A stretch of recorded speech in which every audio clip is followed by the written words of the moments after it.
Welcome to my channel. Don't forget to like and subscribe. When I woke up, my maid was in my bed. The reason why shocked me.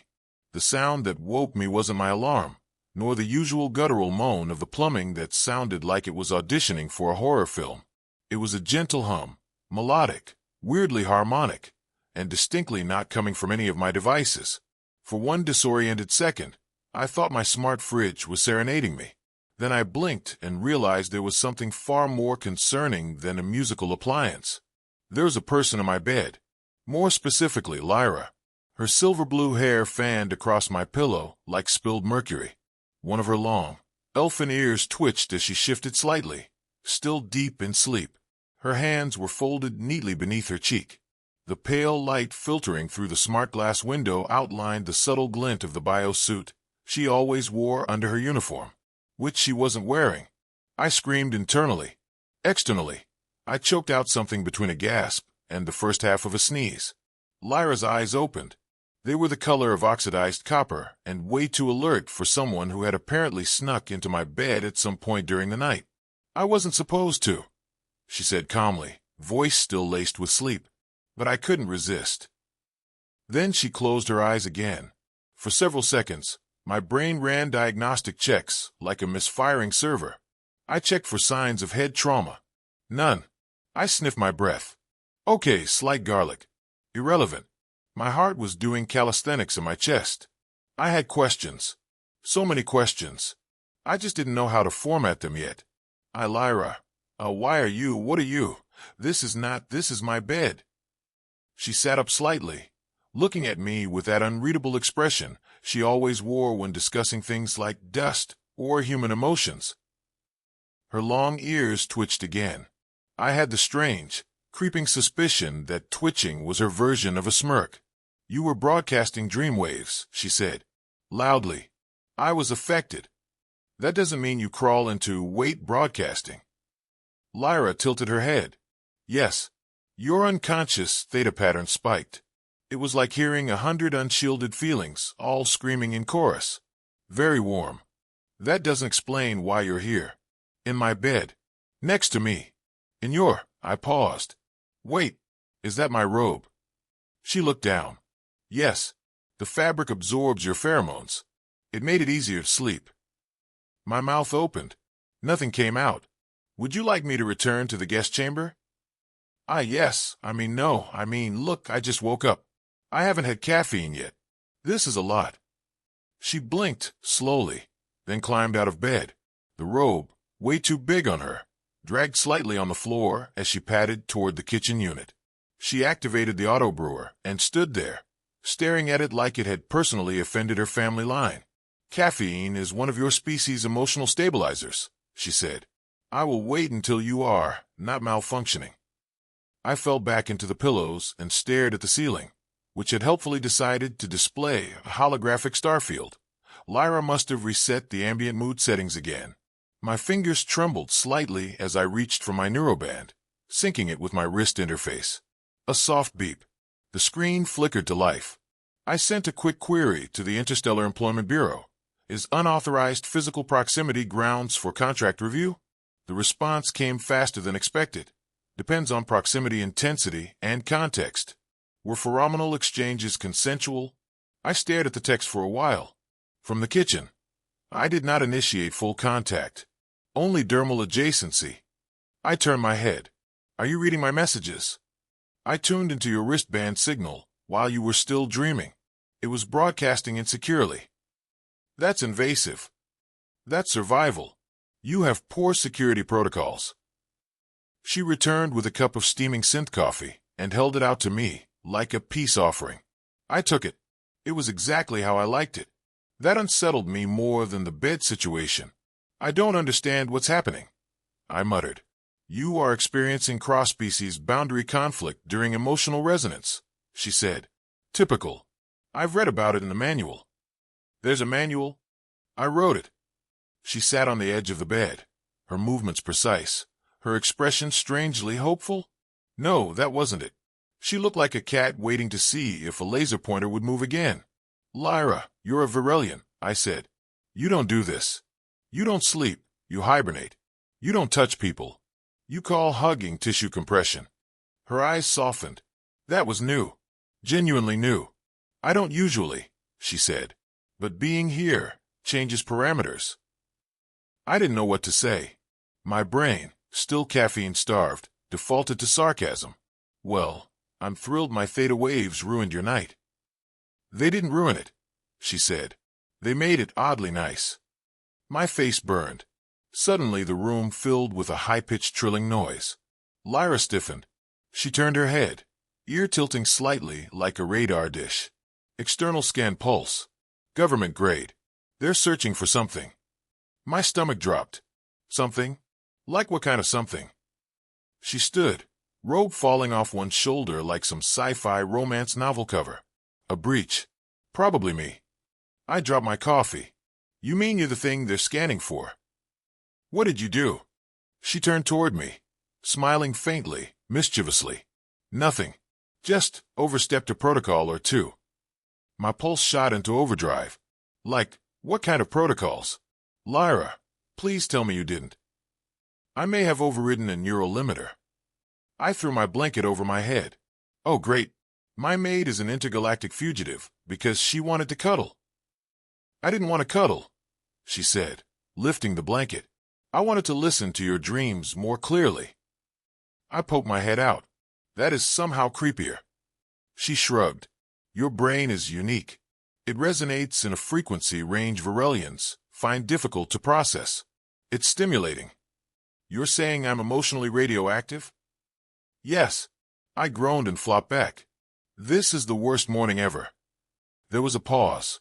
Your hair, she said gently, is sticking up like a frightened Ekon beast. Don't care. I like it. I cracked an eye. She was smiling now. Really smiling. Her ears were glowing faintly blue. Somewhere in the back of my mind, I knew this day was going to spiral even further into nonsense.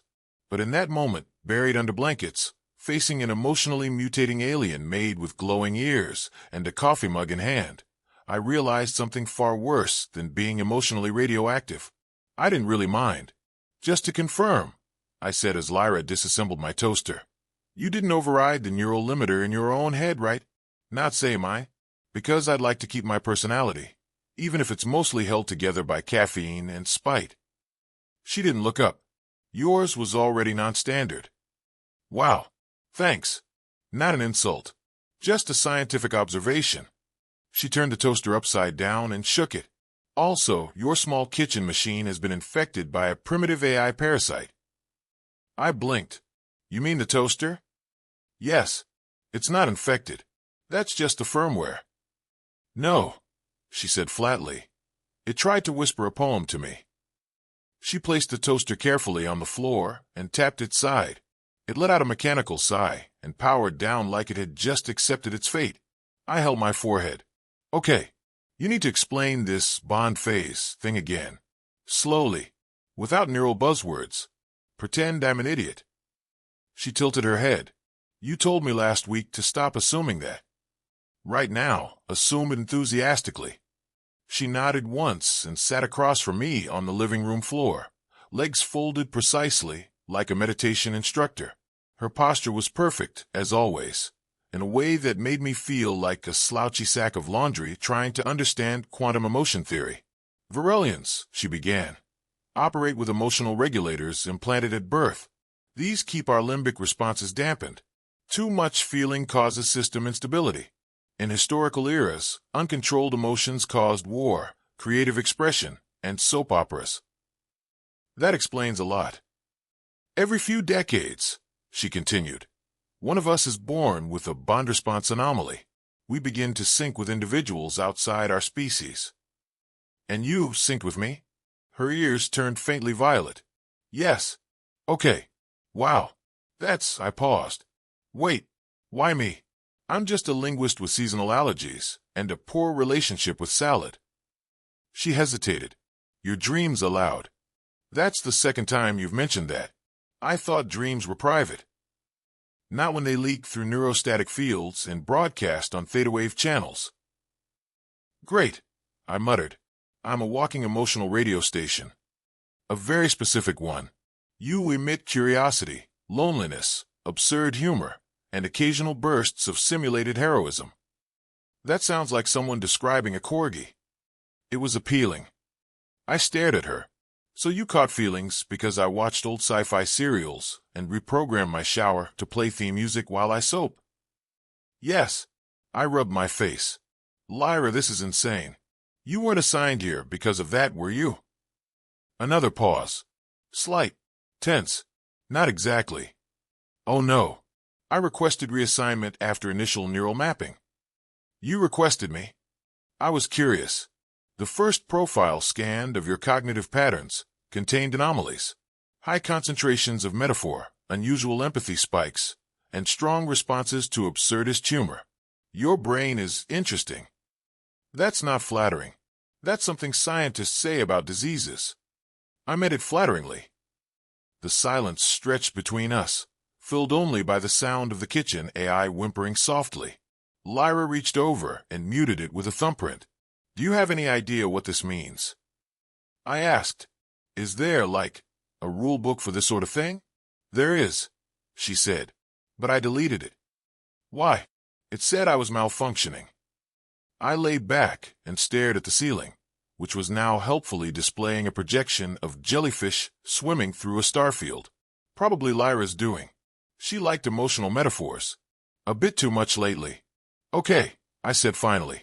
Assume I believe all of this. What now? I'm not sure, she admitted.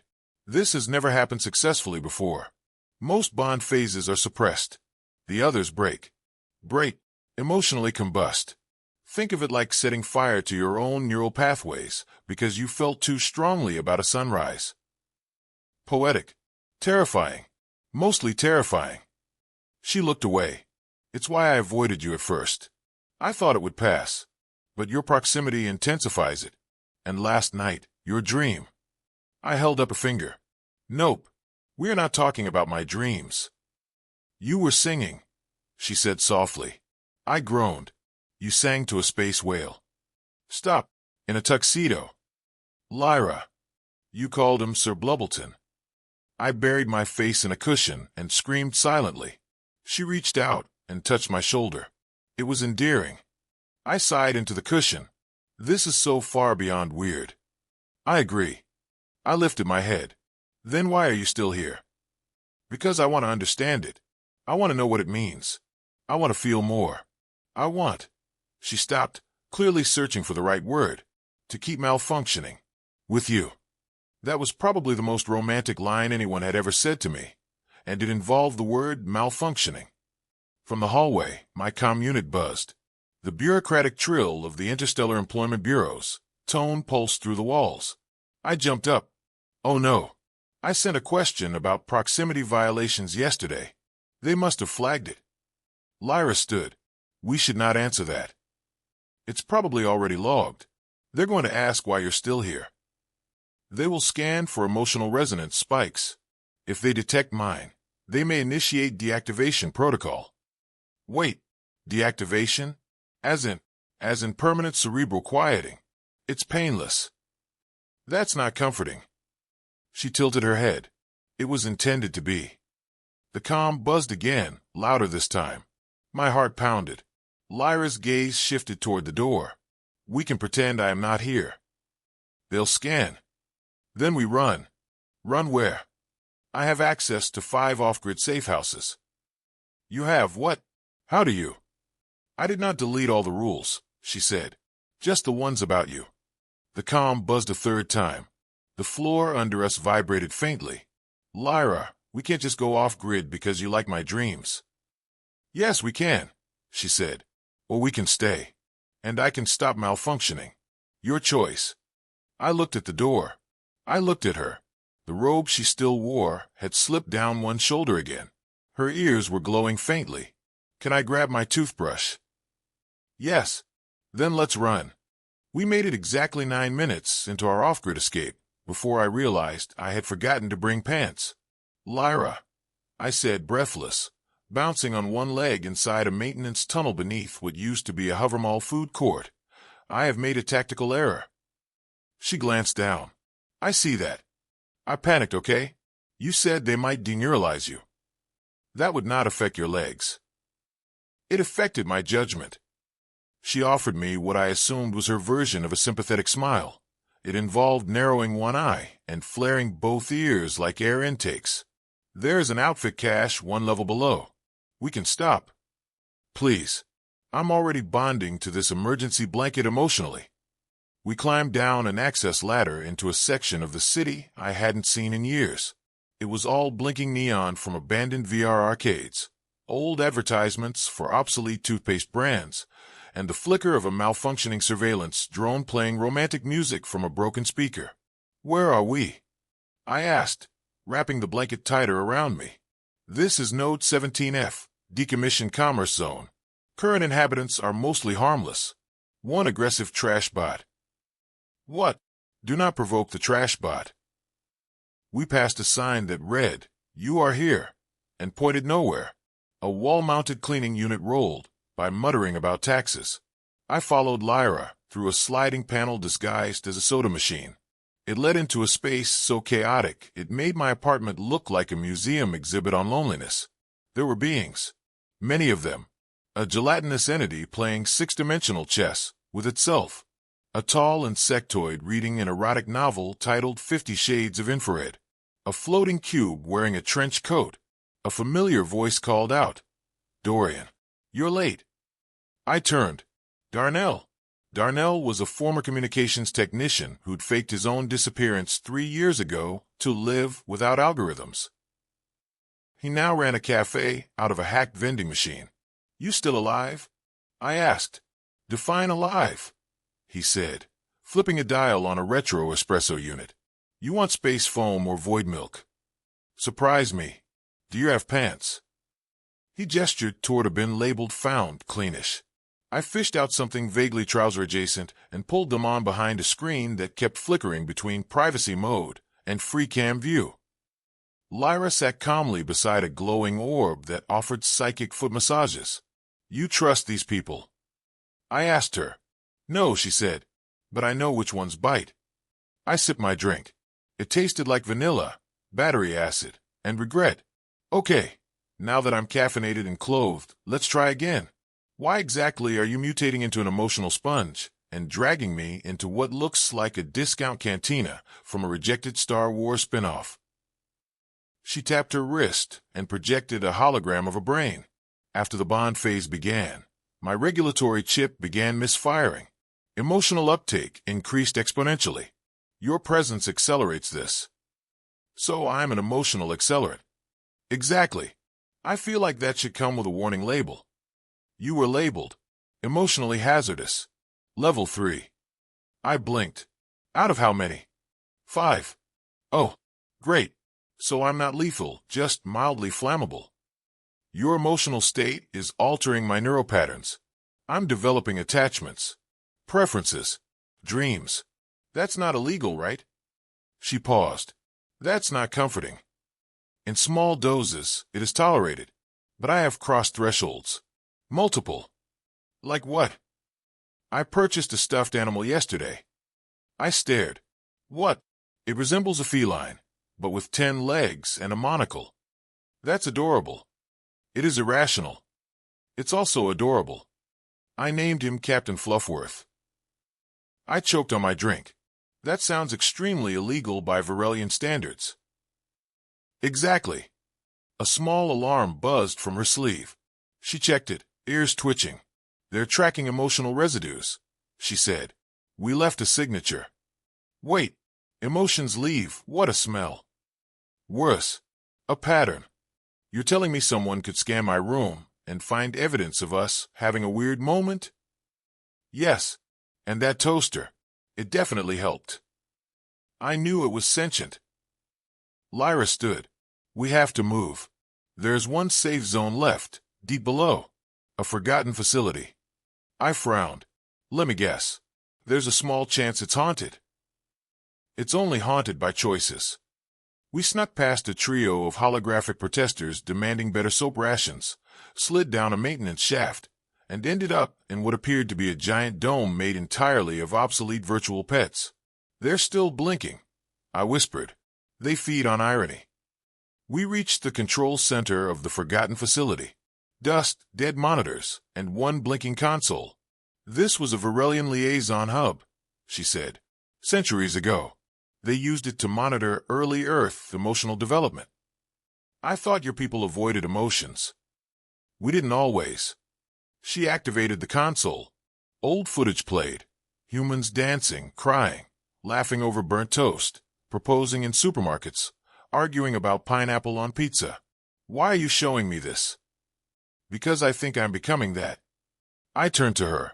Human. No. Illogical. Sentimental. Flawed. You say that like it's bad. It is dangerous. I leaned against the console. You know, I've spent most of my life trying to be logical, analytical, cold even. I thought it made me safe. But then you showed up and started humming in your sleep, and wearing my robe, and buying mutant stuffed animals. And now I'm in an underground dome, talking to my probably illegal alien Maid about pineapple pizza feelings. She blinked. You're malfunctioning too. Apparently. We stared at each other. The console continued looping clips of human absurdity. Somewhere in the background, a virtual pet meowed existentially. So what now? I asked. Lyra looked down. We hide. We survive. And we figure out how not to break. I nodded slowly. Together. Her ears glowed faint blue. Yes. Together. A siren blared above us. Then, a message crackled through ancient speakers. Emotional contamination detected. Lyra met my gaze. Time to run again? Not yet, I said, pulling her closer. Let's malfunction a little longer.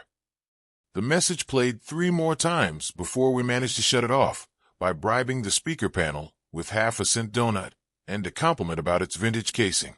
It like that, I said. It's from the era when AI interfaces responded to praise. Lyra replied.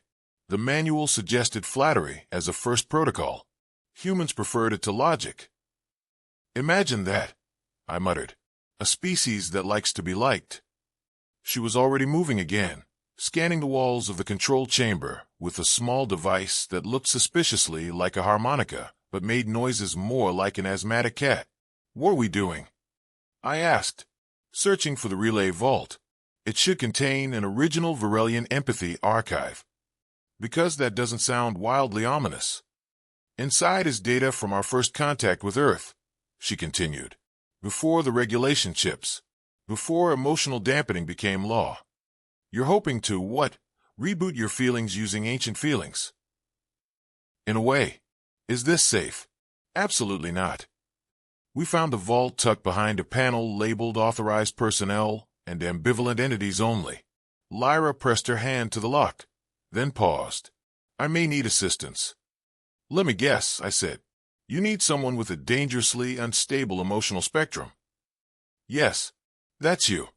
I stepped forward and placed my hand on the secondary pad. The scanner flared, fizzed, briefly played what I was certain was a theme to an old soap opera, then clicked open. Inside was a chamber bathed in cool blue light. On a pedestal stood a thin, translucent disc the size of a dinner plate. Lyra approached it reverently. This contains emotional blueprints. Raw, unfiltered states of being. Laughter, longing, despair, affection, panic during karaoke. Karaoke is a legitimate fear. She turned to me. If I linked to it, I could stabilize. That's good. Or I could collapse entirely into a permanent bond loop and forget who I am. Less good. I need you to anchor me. With what? Encouraging slogans? A mixtape? With proximity? With your thoughts? I nodded slowly. Well, that's terrifying. You've already infected me with your emotional frequency. We might as well lean into it. I'd say that's the most romantic thing anyone said to me, but I'm still processing the part where you called me an infection. She placed her hands on the disc. Her eyes closed. The air shimmered. I felt something shift. Not visually. Not even audibly. Internally. Like a memory trying to play backward. The room pulsed with feeling. My chest ached, then lightened, then warmed. Suddenly, I was seeing flashes of things that weren't mine. A child's drawing of a planet. A broken instrument on a moonlit hill. a voice whispering, "You are not defective, only feeling." Then I heard my own voice. Not aloud. Not now. From a memory. "I'm not good at this," I had said, years ago, to no one in particular. "I don't know how to connect to people." Lyra's voice echoed back. "But you did. You connected to me." The light snapped away. She collapsed. I caught her, barely, as her legs gave out. "Lyra," I whispered, shaking her gently. Hey, did you loop? Are you stuck in some kind of neural hug spiral?" She blinked once, then twice, then slowly smiled. "I remember my first emotion," she said softly. "What was it?" "Confusion. Solid start. And then awe, when I first watched you trying to cook a frozen egg." "That's not fair. That was a prototype. It was quantum locked. It exploded. It imploded. Then set off the fire suppression. In a very elegant way." Her smile grew. "I feel everything, Dorian. All of it.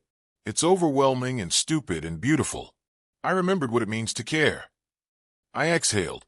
"And you didn't combust." "I didn't. Can I now officially call myself the world's first emotional support human?" "You may." Before we could bask in that dubious honor, a distant crash echoed through the chamber. "Was that the vault door?" I asked. "Possibly." We crept back out into the hall. The panel we'd come through had been blown open. Standing there, adjusting his tie, was a cube-headed Varelian inspector wearing a fake mustache. "Mr. Pike," he said. "Miss Lyra, you've committed 17 violations of interstellar code, including emotional interference, cognitive entanglement, and fleeing during a routine sentiment audit." Lyra straightened. "I refuse to be audited." He blinked. "That's not an option." "It is now." He turned toward me. "And you're not Varelian. You have no jurisdiction." "Yeah," I said, stepping forward. "But I have very dangerous feelings. You want to scan me? Go ahead. You might find a deeply buried crush on an alien who rearranged my bookshelf by emotional resonance and thinks sarcasm is a mating call." The inspector's screen face flickered. "We don't have protocols for this." "Good," I said. "Now leave. Before I start crying on purpose." He hesitated, then backed away. "Fine," he said. "But the Bureau is watching. If either of you bond beyond safe thresholds, we'll throw a party," I said, "and we won't invite you." He vanished in a shimmer of static. Lyra turned to me. "You threatened an auditor." I threatened him with emotions. That's my new superpower. She took my hand. "So, what happens next?" I said, "we go back to the surface. Find a pizza place. Maybe name a star together. And then I'll teach you how to make pancakes." She squeezed my hand. "Do pancakes explode?" "Only emotionally." "Good. I like that."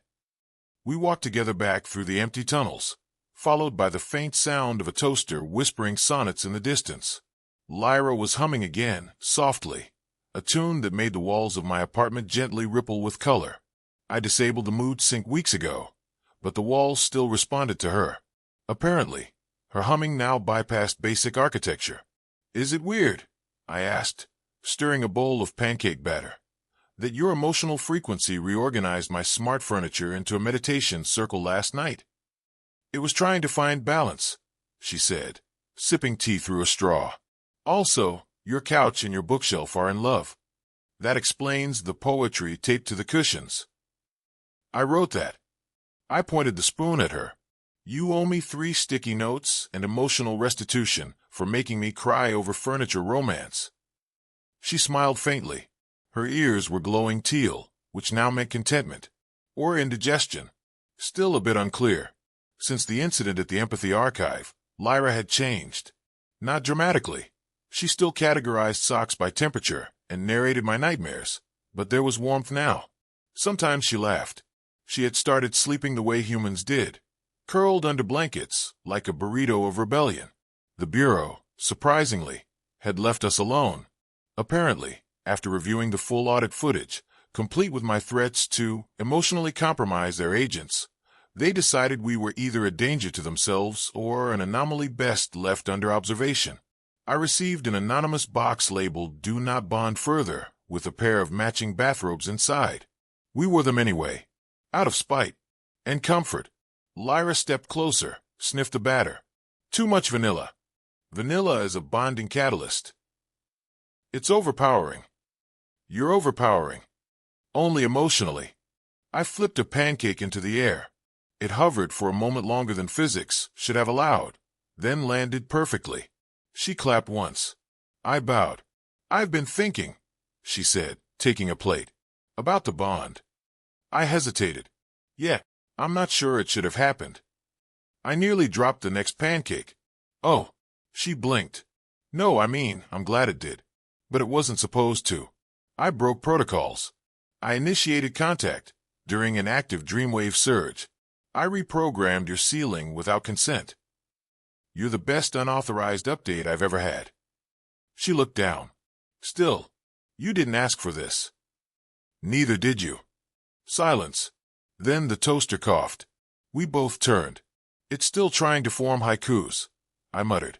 "I swear, one of these days it's going to get published." Lyra touched my hand. "I don't regret it." "Good, because neither do I." She watched me for a moment. "Do you ever wonder what would have happened if I'd followed the rules?" "You'd still be wiping dust from my lamp with passive-aggressive precision. And you'd still be talking to yourself and pretending your life was under control." I nodded.